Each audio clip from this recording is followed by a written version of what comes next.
रवीश कुमार एक भारतीय पत्रकार, लेखक और टीवी एंकर है जिन्हें भारत में सबसे लोकप्रिय हिंदी पत्रकारों में से एक माना जाता है। वह एनडीटीवी इंडिया प्राइम टाइम के सबसे ज़्यादा देखे जाने वाले टीवी न्यूज़ शो में अपने मोनोलॉग के लिए जाने जाते हैं। रवीश कुमार का जन्म हुआ था 5 दिसंबर 1974 बिहार के मोतिहारी के जितवारपुर गांव में हुआ था। उन्होंने अपनी स्कूली शिक्षा पटना के एक कॉन्वेंट स्कूल से की। अपनी आगे की पढ़ाई के लिए रवीश कुमार 1990 में दिल्ली के लिए चले गए, जहां उनका दाखिला देशबंधु कॉलेज में हुआ। देशबंधु कॉलेज में अनिल शेट्टी और राणा बहल जैसे व्याख्यात उनके गुरु बन गए। अनिल शेट्टी और राणा बहल के बारे में बात करते हुए रवीश कहते हैं, उन्होंने मुझे अंग्रेजी सिखाई, टेबल पर कैसे खाना है, लड़कियों से कैसे बात करनी है, टाई कैसे पहननी है। ठीक है। इतिहास में स्नातक की पढ़ाई पूरी करने के बाद रवीश ने सिविल सेवा परीक्षा की तैयारी शुरू कर दी। हालांकि वह परीक्षा में प्रवेश नहीं कर सके और देशबंधु कॉलेज से एमफिल के बाद अपने इतिहास में आगे बढ़ने के लिए आगे बढ़े। इसके बाद दिल्ली विश्वविद्यालय से उन्होंने भारतीय जनसंचार संस्थान से पत्रकारी में डिप्लोमा हासिल किया। दिल्ली में अपने कॉलेज के दिनों को याद करते हुए रवीश ने एक घटना साझा की कि एक बार उन्हें बताया गया था कि अगर वह लड़कियों को देखना चाहते हैं तो उन्हें एम ब्लॉक जीके आई मार्केट में जाना चाहिए। रवीश कुमार का यह भी कहना है कि दिल्ली आने से पहले उन्होंने केवल लखनऊ, जमशेदपुर और रानीखेत को बड़े शहरों के नाम पर देखा था। दिल्ली विश्वविद्यालय में अपने इतिहास में मास्टर के दौरान रवीश को दिल्ली विश्वविद्यालय के इतिहास के शानदार प्रोफेसर स्वर्गीय पार्थसारथी गुप्ता के बारे में पता चला। प्रोफेसर गुप्ता को स्नेहपूर्वक अपने छात्रों को पीएचडी के रूप में जाना जाता था। शहरीकरण पर गुप्ता का व्याख्यान रवीश के लिए एक मार्गदर्शन की तरह हो गया, जिसने रवीश के शहर को देखने के तरीकों को बदल दिया। रवीश कुमार एक मामूली भूमिहार ब्राह्मण परिवार में पैदा हुए थे। उनके पिता का नाम बलीराम है, जो पूर्वी चंपारण के जितवारपुर गांव में रहते थे। उसकी मां के बारे में ज़्यादा जानकारी नहीं है। उनके भाई ब्रजेश कुमार पांडे बिहार में एक सक्रिय राजनेता है, जिन्होंने भारतीय राष्ट्रीय कांग्रेस के टिकट पर चुनाव भी लड़ा है। हालांकि सेक्स स्कैंडल में उनका नाम सामने आने के बाद ब्रजेश को कांग्रेस छोड़नी पड़ी थी। यह उनके एमफिल के दौरान हुआ था। रवीश कुमार ने अपनी भावी पत्नी नैना दासगुप्ता से मुलाकात की, जो दिल्ली के इंद्रप्रस्थ कॉलेज में पढ़ रही थी। शादी करने से पहले रवीश और नैना ने लगभग 7 साल डेट किया। उन दिनों में रवीश के पास कभी भी पैसे नहीं होते थे, इसलिए वह अक्सर नैना को लंबी सैर के लिए ले जाते थे और कॉफ़ी हाउस जाते थे।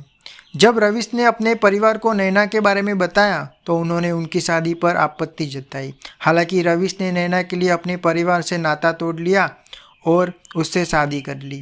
दंपति को 2 बेटियां हुई। 1996 में रवीश कुमार एनडीटीवी इंडिया से जुड़े। एनडीटीवी में रवीश तेजी से एक वरिष्ठ पद पर पहुंच गए। एक रिपोर्टर से एक वरिष्ठ कार्यकारी संपादक तक पहुंच गए। रवीश की रिपोर्ट हम लोग और प्राइम टाइम सहित उनके कई शो भारत में सबसे ज़्यादा देखे जाने वाले हिंदी समाचार शो में से एक माने जाते हैं। उनके अधिकांश शो सामाजिक राजनीतिक मुद्दे से जुड़े विषयों को कवर करते हैं। पहली रवीश की रिपोर्ट पहाड़गंज पर थी। जब उनके भाई ब्रजेश कुमार पांडे पर 2017 में एक सेक्स रैकेट मामले में मुकदमा दर्ज किया गया था, तो रवीश कुमार की उनके समाचार शो में घटना के बारे में रिपोर्ट नहीं करने के लिए आलोचना की गई थी। रवीश कुमार ने अर्नब गोस्वामी की आलोचना के लिए विवाद को भी आकर्षित किया। केंद्र में नरेंद्र मोदी सरकार की स्थापना के बाद रवीश कुमार ने अक्सर मौत की धमकी और फ़ोन पर अपमानजनक शिकायतें की है। ट्विटर पर बार बार ट्रोल किए जाने के बाद उन्होंने अगस्त 2050 में ट्विटर छोड़ दिया। रवीश कुमार को कई सारे पत्रकार पुरस्कार और सम्मान भी मिले हैं। 2010 में गणेश शंकर विद्यार्थी पुरस्कार उनको दिया गया था।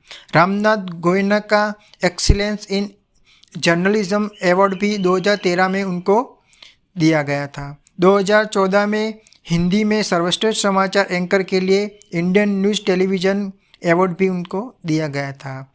बाद में 2016 में इंडियन एक्सप्रेस ने उन्हें 100 सबसे प्रभावशाली भारतीयों की सूची में शामिल किया गया। उनको 2016 में मुंबई प्रेस क्लब द्वारा वर्ष का सर्वश्रेष्ठ पत्रकार नामित किया गया था। रवीश कुमार को 2017 में पत्रकारिता के क्षेत्र में उनके योगदान के लिए प्रथम कुलदीप नायर पत्रकारिता पुरस्कार से भी सम्मानित किया गया था। रवीश कुमार की मनपसंद चीज़ें कौन सी है वो भी हम आपको बताएंगे। जैसे कि शिक्षक उनके थे स्वर्गीय पार्थसारथी गुप्ता, दिल्ली विश्वविद्यालय के इतिहास के प्रोफेसर थे जो उनको कई सारे पसंद थे।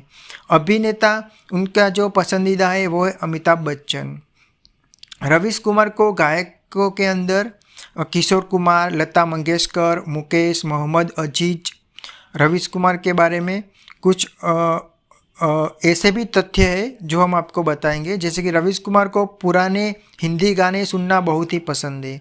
वह अंग्रेजी बोलने वाले लोगों से इतना डरते हैं कि जब वह पहली बार दिल्ली आए तो उन्होंने अंग्रेजी बोलने वाले क्षेत्रों से दूर गोविंदपुरी के उपनगरों में एक बस्ती किराए पर ले ली।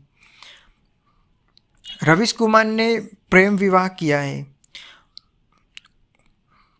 उनके परिवार ने उन्हें नैना दास गुप्ता से शादी करने की अनुमति नहीं दी थी, जैसा कि वह एक बंगाली है जबकि रवीश कुमार भूमिहार ब्राह्मण है। टीवी एंकर होने के बाद भी रवीश कुमार अक्सर टीवी न्यूज़ नहीं देखने के बारे में अद्भुत किया करते हैं और बताते रहते हैं। वह अक्सर सोशल मीडिया पर ट्रोल होने और अक्सर अपने निजी जीवन में दखल देने के बारे में शिकायत करते हैं। रवीश कुमार ने लघुकथा लेखन की एक अनूठी शैली विकसित की है और वे इन कहानियों को लवफ्रेक लघु प्रेम कथा कहते हैं। उन्होंने इन कहानियों को इश्क में सिर होना नाम पुस्तक में संकलित किया है। उन्होंने the free voice on democracy, culture and the nation नामक एक अन्य पुस्तक भी लिखे हुए हैं। रवीश कुमार एक निजी ब्लॉग भी चलाते हैं जो है nayisadak.blogspot.com। एक लोकप्रिय YouTube channel the screen Patti TSP वाला ने रईस की रिपोर्ट नामक एक कार्यक्रम चलाया जिसमें अभिनेता शिवनीत सिंह परिहार ने रवीश कुमार को राजा रवीश कुमार के रूप में भी चित्रित किया है।